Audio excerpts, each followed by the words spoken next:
The small island of Cuba has, as fight fans know, produced many superb boxers, both at the amateur level as well as at the pro level. Yet Cuba has not yet been able to boast a world heavyweight champion. The great Teofilo Stevenson was offered millions of US dollars to go pro and fight the one and only Muhammad Ali.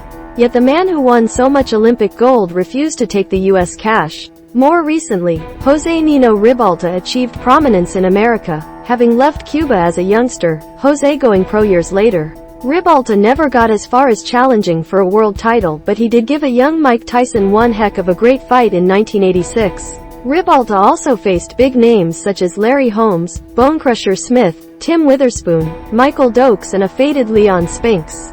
Felix Savon, like Stevenson, was also offered money to go pro and in his case fight Tyson. Also like Teofilo, this Olympic great refused to take the offer. More recently still, Odlanier Solis and Luis Ortiz, who is still active and still believes he can win the crown, both failed in world title attempts. Solis was as gifted as they come, yet weight problems and a lack of discipline hindered his chances quite severely. Vitali Klitschko took Solis out in just a single round, this back in 2011. Ortiz perhaps came closest to becoming the very first Cuban world heavyweight king when he rattled and wobbled defending WBC champ Deontay Wilder in their first fight, this in 2018. Ortiz shook up Wilder more than once but was eventually stopped in the 10th round. In the return fight, Ortiz was wiped out by a bomb of a punch in round 7. Ortiz, though, did manage to win the WBA interim heavyweight title, this with a win over a guy named Matias Ariel Vidondo, who he stopped in 2015, 3 years before he first went to war with Wilder. Ortiz is now well into his 40s and his chances of becoming world heavyweight king look pretty slim.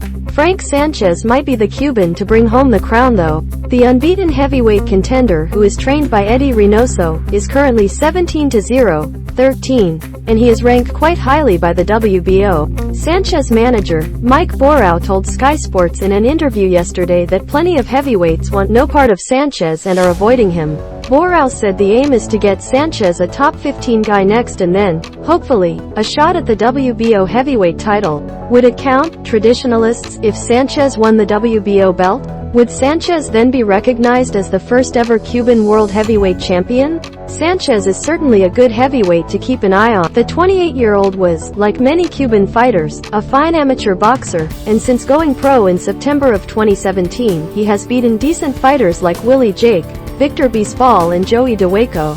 Can Sanchez do what Ribalta, Solis and Ortiz failed to do and win the world title? Cuba has produced some all-time great lower weight fighters, yet the heavyweight title has proven elusive.